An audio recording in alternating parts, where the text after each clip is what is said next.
British আমলে থানায় রয়েছে নানান সমস্যা, তাই নতুনভাবে সেজে উঠছে কলকাতা পুলিশের 6টি থানা। ইতিমধ্যে ট্যাংরাতে নতুন ভবন তৈরির কাজ শুরু হয়ে গেছে। মেটিয়াবুরুজ থানার পুরনো ভবন ভাঙা হচ্ছে। এছাড়া পশ্চিম বন্দর, লেক, বালিগঞ্জ, ময়দান থানার কাজও খুব শীঘ্রই শুরু হবে বলে পুলিশ সূত্রে খবর। এই 6টি থানার নতুন ভবন নির্মাণ ও সংস্কারের জন্য বরাদ্দ করা হয়েছে 1,47,00,000 টাকা। থানার পাশাপাশি বাদ যায়নি বিভাগীয় দফতরগুলিও সাজানো হচ্ছে নতুন করে। কোথাও বা নতুন ভবন, কোথাও বা নতুন ঠিকানায় নতুন অফিস।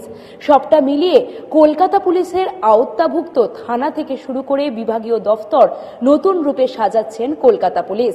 এর পাশাপাশি অত্যাধুনিক প্রযুক্তির সিসিটিভি ক্যামেরা থেকে শুরু করে বিভিন্ন রকম উন্নত প্রযুক্তি রাখা হয়েছে বিভাগীয় দফতর থেকে শুরু করে থানায় থানায়। আসলে ব্রিটিশ আমলের থানাগুলির মূল সমস্যা হয়ে দাঁড়িয়েছে পার্কিং। সেই সমস্যা মেটাতে নতুন ভবনের সামনেই তৈরি থাকবে পার্কিং এর ব্যবস্থা। এছাড়া নতুন ভবনের লাগোয়া থাকবে ট্রাফিক গার্ড। লালবাজার সূত্রে খবর, উন্নত প্রযুক্তি থেকে উন্নত লকআপ কিংবা নজরদারি চালাতে উন্নত সিসিটিভি ক্যামেরা সবই থাকবে নতুন ভবনগুলিতে। প্রথম পর্যায়ের কাজ প্রায় শেষের দিকে। ক্যামেরায় দীপঙ্কর অধিকারীর সঙ্গে সুপ্রীতি ভট্টাচার্য, নিউজ টাইম, কলকাতা।